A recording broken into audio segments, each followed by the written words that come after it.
ভগবান শ্রীরামকে স্বাগত জানাতে অযোধ্যা আলোয় আলোকিত, দেশ জুড়ে জ্বালানো হচ্ছে প্রদীপ। কিন্তু এইবার ইসরায়েলও বিশেষ একটা প্রদীপ জ্বালিয়েছে। 14 বছরের বনবাস থেকে ফেরা ভগবান শ্রীরামের প্রতি আবেগী হয়ে ইসরায়েল একটা বয়ানও দেয়। ইসরায়েল দিওয়ালির সময়ে ভারতীয় মানুষদের কাছে একটা ইমোশনাল আবেদন করেছে। ভারতে ইসরায়েলের রাজদূত নাওর গিলন বলেছেন, হামাসের জঙ্গিরা এখনো আমাদের 240 জন মানুষকে বন্দী বানিয়ে রেখেছে। আমরা চাই দিওয়ালির দিন ভারতের মানুষরা আমাদের নাগরিকদের অক্ষতভাবে পুনরুদ্ধারের জন্য প্রার্থনা করুক, আমাদের সমর্থন করুক। ইসরায়েল বলেছে, আমরা প্রতিবার দিওয়ালিতে প্রদীপ জ্বালিয়ে ভগবান শ্রীরামের আগমনের জন্য আলোর উৎসব পালন করি। আর এই দিওয়ালিতে আমরা ভারতীয় মানুষদের কাছে প্রার্থনা করি যেন তারা আমাদের নাগরিকদের অক্ষতভাবে ফিরে আসার জন্য একটা প্রদীপ জ্বালায়। আমরা আশা করি আমরা দ্রুত সব বন্দীদের তাদের পরিবারের কাছে সুস্থভাবে ফিরিয়ে দিতে পারবো। আসুন আপনাদের ইসরায়েলের ওই আবেগ ঘন স্টেটমেন্টটা শোনাই। Currently, 240 Israelis and foreign nationals, including babies and Holocaust survivors, are being held hostage by Hamas terrorists in Gaza. Israel is making every effort to secure their release. Diwali, the festival of light, which is right around the corner, commemorates Lord Ram's return to Ayodhya after defeating the forces of evil.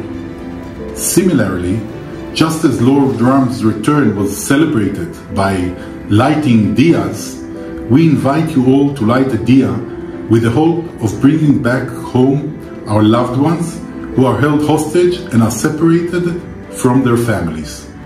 Let us pray for their safe return and show unwavering support for their loved ones. তো স্বয়ং ওনার মুখে এই কথাটা শুনে আপনাদের কেমন লাগলো? বন্ধুরা, বর্তমানে ভারত হয়তো কম স্পিডে এগোচ্ছে, কিন্তু ভারত তার নিজের আলাদা কোয়ালিটি সারা পৃথিবীতে ছড়িয়ে দিয়েছে এবং ভারতের এই কোয়ালিটির জন্য চাইনিজ কোম্পানিগুলোকেও পেছনে সরতে হচ্ছে এবং আজকের দিনে দাঁড়িয়ে ভারতের জন্য কাতারও পিছিয়ে যাচ্ছে। এবং বর্তমানে কাতার যদি তার ভুল ঠিক না করে তাহলে কাতারও বড় সড় বিপদে পড়তে পারে। তো বন্ধুরা, আপনারা অনেকেই মনে করেন যে যদি কাতার ভারতকে গ্যাসের সাপ্লাই দেওয়া বন্ধ করে দেয় তাহলে ভারত অনেক বড় বিপদে পড়বে, কারণ ভারতের প্রয়োজনের বেশিরভাগ গ্যাসই কাতারের কাছ থেকে ইম্পোর্ট করা হয়। এবার আপনাদের জানিয়ে দিই, বর্তমান সময়ে কাতারে ভারতের প্রচুর কোম্পানি কাজ করছে। এবার যদি এই কোম্পানিগুলোর মধ্যে টপ 10 কোম্পানিকে আমরা সরিয়ে দিই তাহলে কাতারের অর্থ ব্যবস্থা ভেঙে পড়বে। তো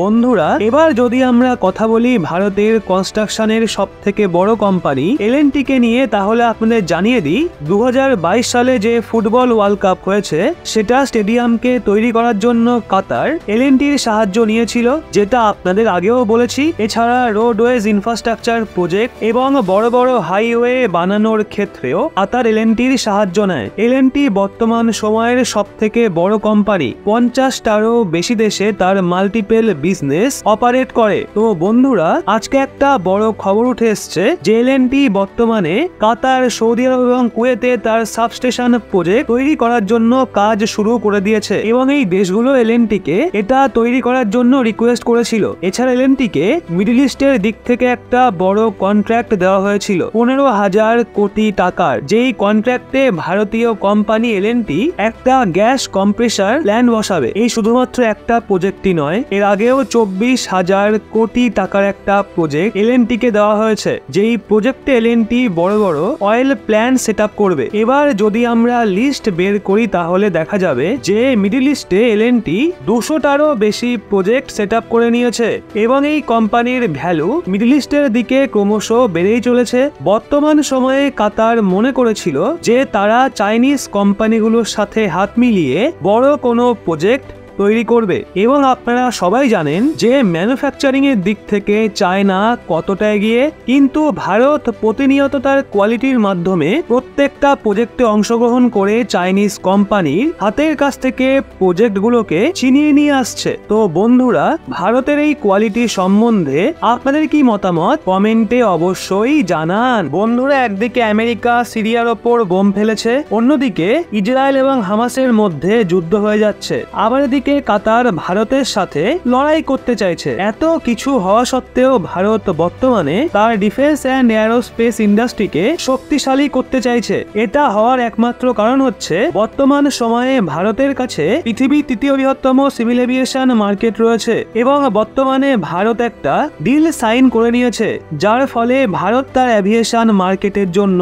বড় স্কেলে ইঞ্জিন তৈরি করতে পারবে। বন্ধুরা, বর্তমানে ভারতের কোম্পানি অ্যানোটেক্স লিমিটেড এবং অন্যদিকে ফ্রান্সের কোম্পানি স্যাফরন, যারা রকেট ইঞ্জিন এবং এয়ারক্রাফট ম্যানুফ্যাকচারিং সেক্টরে কাজ করে, এই দুটো কোম্পানি এমওইউ সাইন করে নিয়েছে এবং এই এমওইউ অ্যাডভান্স ইন্ডাস্ট্রিয়াল কর্পোরেশনের মাধ্যমে করা হয়েছে। অর্থাৎ এখন থেকে এই কোম্পানি দুটো ভারতের মধ্যে বড় স্কেলে ইঞ্জিন ম্যানুফ্যাকচারিং করবে। তো বন্ধুরা, আপনাদের জানিয়ে দিই, এই দুটো কোম্পানির এমওইউ সাইন করার পর এখন থেকে অর্থাৎ leading edge aviation propulsion system ইঞ্জিনকে তৈরি করা হবে। এগুলো সেই ধরনের ইঞ্জিন যাদের এয়ারবাস A320 নিও এবং বোয়িং 737 ম্যাক্সে ব্যবহার করা হয়। এমওইউ সাইন করার সময় কোম্পানি জানিয়ে দিয়েছে যে কোনো নতুন ফ্যাক্টরি তৈরি করার প্রয়োজন নেই, বর্তমানে ডিমান্ড লোকাল লেভেলেই রাখা হবে। এর জন্য এখন যে প্রোডাকশন রয়েছে সেটা HAL এবং ফাউন্ডেশন ফোর্সের ইউনিটে করা হবে। এবার আমরা কথা বলি ফ্রান্সের। ফ্রান্স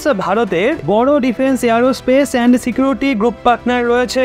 এবার প্রিভিয়াস ইয়ারের কথা বলতে গেলে IMRH DBRH হেলিকপ্টার ইঞ্জিন বানানোর জন্য HAL এবং স্যাফরনের পার্টনারশিপ হোক অথবা MK জেট ইঞ্জিনের জন্য টেকনোলজি ট্রান্সফারই হোক, সব ক্ষেত্রেই ভারত এবং ফ্রান্সের মধ্যে ভালো পার্টনারশিপ রয়েছে। এছাড়া বর্তমানে অ্যাভিয়েশন ইন্ডাস্ট্রির জন্য একটা বড় পার্টনারশিপ করা হয়েছে। এবার যদি দুটো কান্ট্রির রিলেশনের কথা বলি, তাহলে আপনাদের জানিয়ে দিই, ফ্রান্স ভারতের 5th লার্জেস্ট ট্রেড পার্টনার ইউরোপীয় ইউনিয়নে এবং দুটো দেশের মধ্যে যে ট্রেড রয়েছে সেটা প্রায় $30.4 বিলিয়ন এবং প্রতি বছর এটা 7.72% বেড়ে চলেছে।